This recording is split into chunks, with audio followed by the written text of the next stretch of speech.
and the things that support life. By the end of spring next year, you'll be amazed at how many dragonflies there'll be, insisted Mr. Komina. This isn't any ordinary pond. And indeed, by the end of the following spring, there were hundreds of dragonflies flying about. But there were also so many plants growing in the pond that the students had to take most of them out. The weeds had grown like crazy. Nature didn't seem very fragile this season. But nature is fragile. Take, for example, what happened with rabbits in Australia. In 1856, an early settler named Thomas Austin brought a few dozen wild rabbits to Australia from England. He was probably thinking, these will be popular for hunting. But rabbits were not part of Australia's native ecology. With no natural enemies, their numbers grew at a frightening pace. 75% of small animals already living in Australia were overwhelmed by the new rabbits. Just 8 years later, Mr. Austin said he himself had to shoot over 14,000 rabbits on his farm alone, until the brown tree snake got into Guam by some human mistake. That snake quickly ate all the bird eggs and ended the bird population on Guam. It was a tragedy for that small island, but greater tragedies are threatening the whole world. Perhaps the biggest threat is global warming. If global warming continues, sea levels will rise and the climate will change greatly. The whole nation of the Maldives may have disappeared into the ocean in 50 years. What causes global warming? Just take a look around. Have you ever been shocked by smog, pollution, or mountains of garbage that have to be burned? It's quite normal to feel a bit angry. For too many years, we have used our environment without thinking of the results. Okay, so please make a question and ask your questions. Start. Why Thomas Austin brought the rabbit in Australia? Because he thought that bees will be popular for hunting.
Oh, school ground, okay?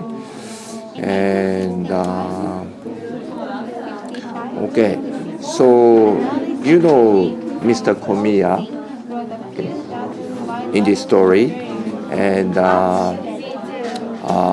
why did Mr. Komiya make a biotop?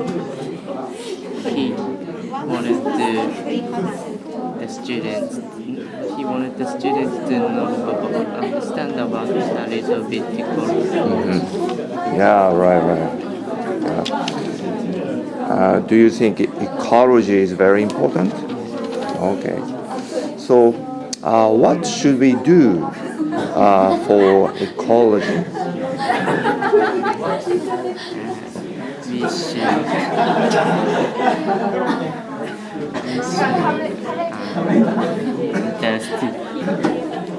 interested in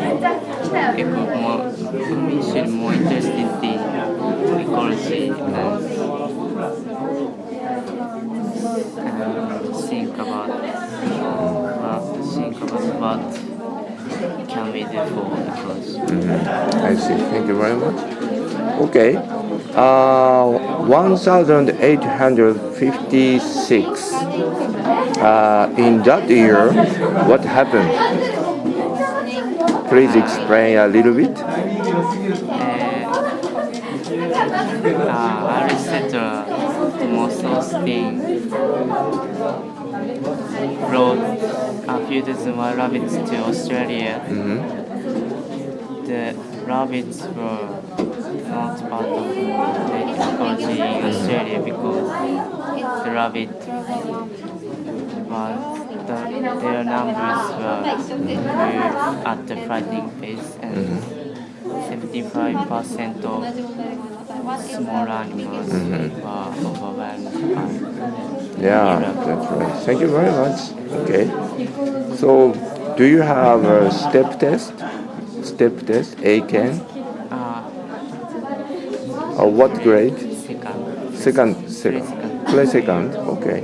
If you try second level, I think you will pass. Let's try.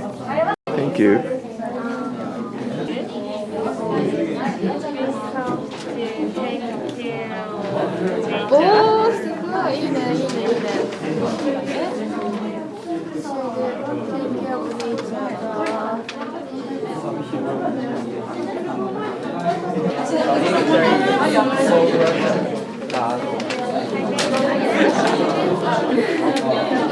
Okay. We should protect our environment. For example, in Australia, few dozen dummies raised they overwhelm 55% of small animals.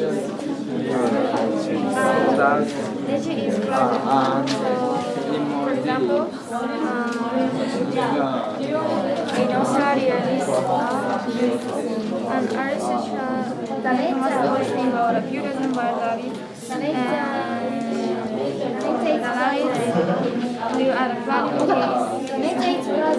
because there are no enemies in Australia, and there are so many. In 1856, Thomas Austin brought a few dozen wild animals to Australia from England. He was thinking these would be popular for hunting, but rabbits were not part of Australia's native ecology.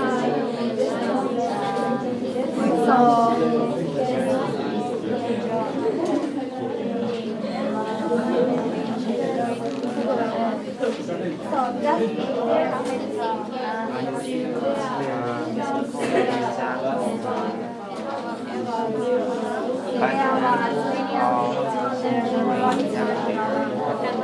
there will be many dragonflies.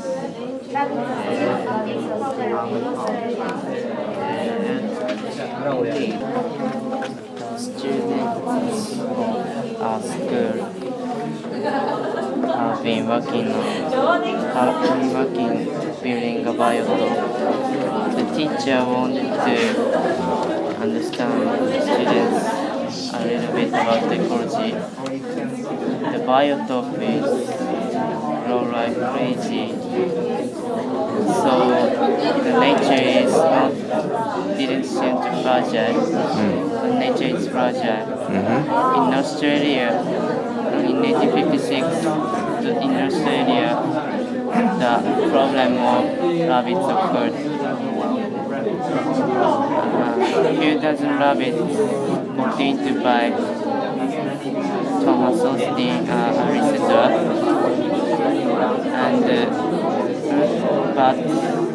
nature is not part of Australian ecology, so Australia's ecology is grown. And yeah, in the island of on the island of